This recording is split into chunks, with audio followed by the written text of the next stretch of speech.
Breaking news on the widening Trump org criminal investigation. The Manhattan DA has now convened a grand jury to hear evidence and weigh charges against the former president or employees of the Trump organization. At the heart of the matter is the rising heat on the money man, CFO Alan Weisselberg. He's worked with Donald Trump there for decades. Prosecutors putting on serious pressure. Given the import of Mr. Weisselberg and the way the Trump organization works on the inside, we're now joined tonight for a very special interview with Barbara McQuade, a former Trump Organization executive vice president. She worked with Donald Trump for over a decade and knows intimately how the organization runs on the inside. For legal perspective, we're also joined by former U.S. Attorney Barbara McQuade. Welcome to both of you. With two Barbaras, I will use last names religiously. Barbara McQuade, does it surprise you that the grand jury has been convened, marking this escalation? And does Weisselberg, in your view, have anything to worry about? Well, it surprised me because I think I said this once before. Trump has always been total Teflon. So, I mean, you know, that they got getting this close and closing in on him is wonderful and surprising for him. Weisselberg, he must be shaking in his boots. I mean, you know, he's the key man here.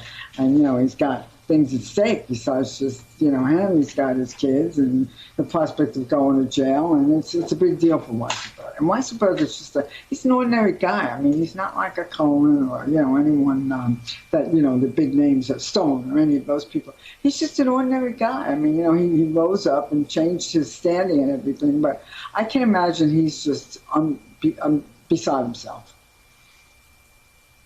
Yeah, and we have got some images of him on the screen, the man you call an ordinary guy. I want to play some of the other witnesses in this case, including Michael Cohen, who literally kick-started these cases with his very public fallout with the former president and on his testimony, as well as other witnesses last night.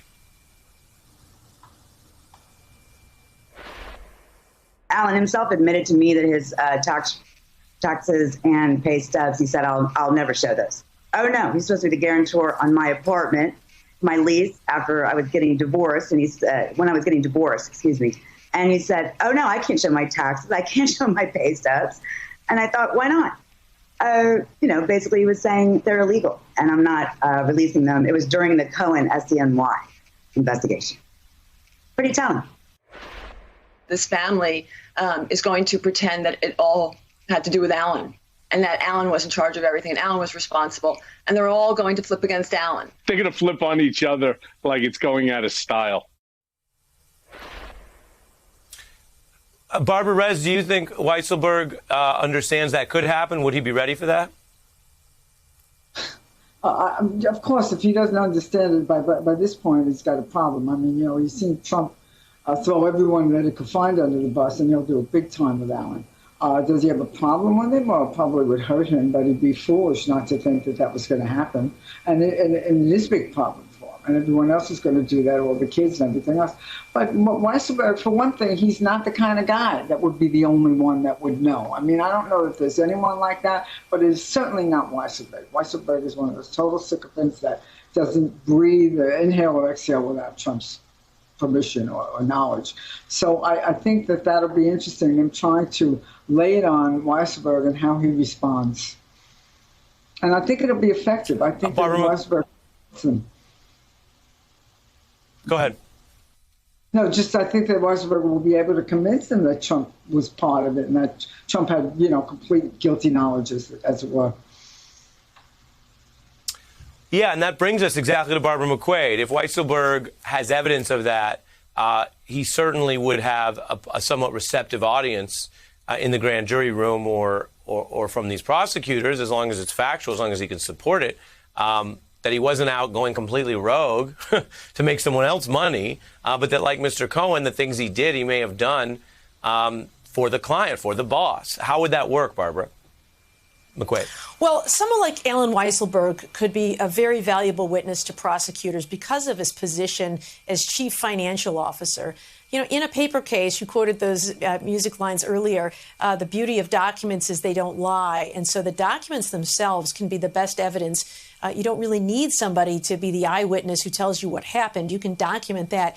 But it can be very useful in a case like this to have someone like an Alan Weisselberg to serve as the narrator, to explain why they were writing one number for insurance companies, for example, and a different number for the IRS. And so there can be a lot of value for a witness like that. I imagine that he is loyal to Donald Trump and that it would take a lot for him to flip. But sometimes when someone is staring at criminal charges against themselves and the likelihood of going to prison, then the idea of cooperating becomes a lot more attractive. We saw it with Michael Cohen, especially if Alan Weisselberg sees that some of his family members may also be exposed to criminal charges. That could be the lever that convinces him to cooperate. Barbara, your views of what it means to have this grand jury of New Yorkers, of Donald Trump's peers. He famously relocated to Florida, but he's been in New York a very long time, and he's been the president. He's very well known. He's very polarizing. What does it mean under the requirements of justice to get that grand jury to look only at the evidence, although it's a very different structure than a traditional jury, but to get it to look at the evidence and not be swayed one way or the other by any potential political views? I think it's a very significant step in the investigation. We've known for a long time that Cy Vance has been gathering documents to try to see whether he believed there were any criminal offenses that were committed. But to take this step of convening a grand jury means that he believes that there is at least some factual predication to believe that there is a crime. If the documents led to the conclusion that there was nothing to see there, there would be no need to take this step. But this is the next step now of bringing in witnesses to testify.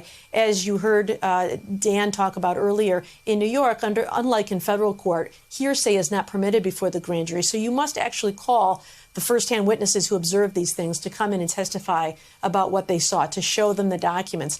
But there is also the purpose of locking certain people into their stories. So if you want someone like an Alan Weisselberg to cooperate, it's very important that you put him before the grand jury and get him to testify under oath so that he doesn't wiggle out of it later and change his tune. Right. So I think it doesn't necessarily mean that charges are coming. The grand jury would have to agree to that. But it means that this is a significant step in advancing that process. Right. But I'm wondering specifically your view, and I guess I'll spell it out slightly more precisely. What if you have a couple of grand jurors who say, well, I love my former president. I don't believe his company could do any wrong. Well, you only need a majority of the grand jurors to get an indictment, a finding of probable cause. So it's a little different from the standard in a court where you need a unanimous jury. So if there are a couple of people who are outliers who have strong views about this politically, they can't sway the entire grand jury. And so if the evidence is there, they're instructed to look at the evidence, to not consider anything like political factors, to look at it. Of course, we all have all of the implicit biases that we bring with us to every decision. But unlike a trial jury, you can't have one or two outliers that can hang the whole thing.